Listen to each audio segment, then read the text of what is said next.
causa del Covid è sempre difficile muoversi e quindi tutte le avventure che facciamo le dobbiamo fare in regione o in comune addirittura. Oggi, come avete visto, sono sul Montello e faremo il sentiero Enrico Romanazzi, che è un sentiero dedicato a questo giovane naturalista, purtroppo scomparso prematuramente, che si è speso moltissimo per tutelare la biodiversità del Montello, che per chi non lo sapesse è una collina vicino a Treviso. L'avventura è cominciata già non benissimo perché ho perso le chiavi della macchina dentro la macchina. Si comincia da Santa Maria della Vittoria, da questo santuario sul Montello. Il sentiero ha dei cartelli esplicativi. Prima tappa, io sono qui con Zelda che si sta brucando l'erba. Questo è il primo punto, la Dolina. Questa è la seconda tappa, il prato. Il telefono qui non prende e quindi non riesco a nemmeno vedere le mappe sul satellite, quindi devo andare un po' a caso. Sembra che le indicazioni siano di qua, ma non sono sicuro. Speriamo di non perdermi. Essendo marzo non ci sono molte foglie sugli alberi, anche se la primavera sta cominciando, e quindi il paesaggio non è nel suo massimo splendore. Se mi sentite ansimare è perché ho dovuto rincorrere questa bestiaccia che a un certo punto, dopo che l'avevo liberata, ha deciso che per lei era meglio tornare alla macchina ed è scappata all'indietro lungo il sentiero. Tappa 3, i funghi. Qui c'è un bivio in cui si può saltare una tappa, ma noi non saltiamo le tappe.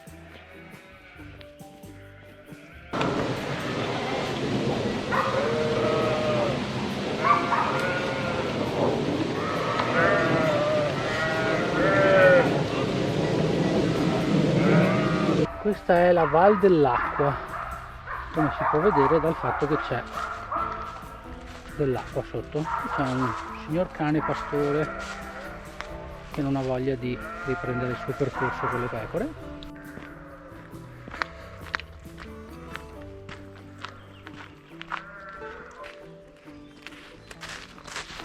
Questa è acqua di raccolta che viene appunto dalla pioggia, però non forma un vero fiume perché il Montello è disseminato di doline carsiche e quindi l'acqua non scorre in fiumi ma finisce in sottosuolo.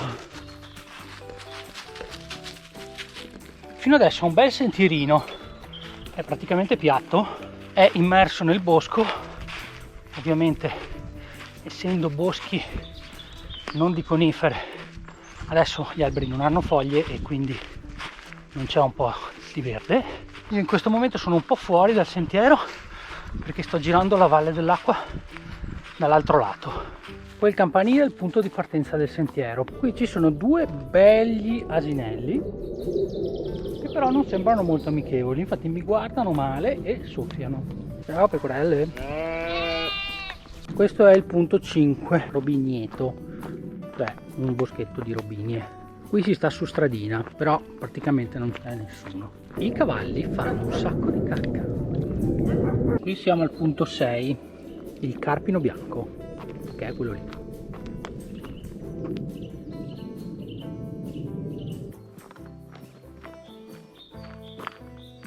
Arriva a quel bellissimo laghetto, che però è su una proprietà privata, quindi non ci posso entrare.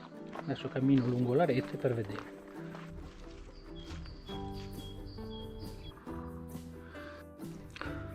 Queste reti basse servono per evitare che gli anfibi svegliati dal letargo vengano schiacciati dalle macchine mentre attraversano la strada per andare al laghetto a deporre le uova.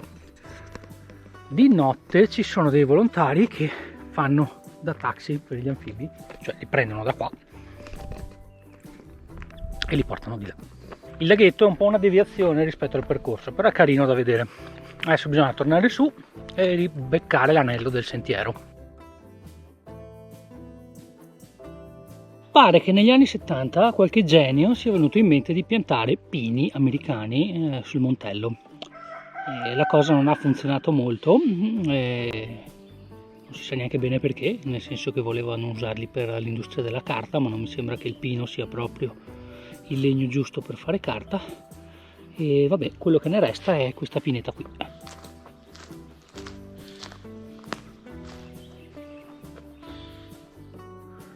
Quella laggiù è la peschiera veneziana, una fonte d'acqua alimentata da 3 sorgenti e da acqua piovana.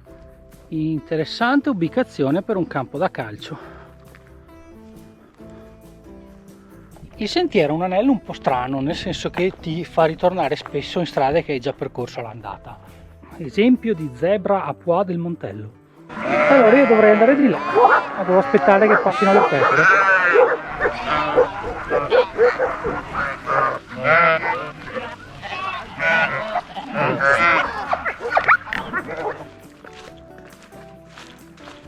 Questo è un vecchio cippo che indicava la lottizzazione del Montello nelle cosiddette prese che servivano per tagliare la legna. In realtà è una lottizzazione che non fu mai messa in pratica e ora sono rimasti i cippi e le prese indicano le strade che salgono sul Montello.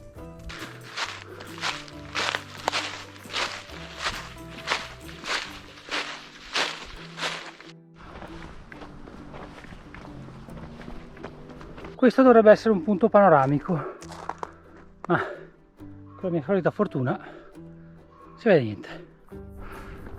Oltrepassate le antenne siamo in vista della chiesa che è al di là di quegli alberi e quindi siamo arrivati alla partenza, abbiamo completato l'anello. Bene, arrivati alla chiesa di Santa Maria della Vittoria, di fronte al monumento ai caduti di tutte le guerre, il giro si è concluso.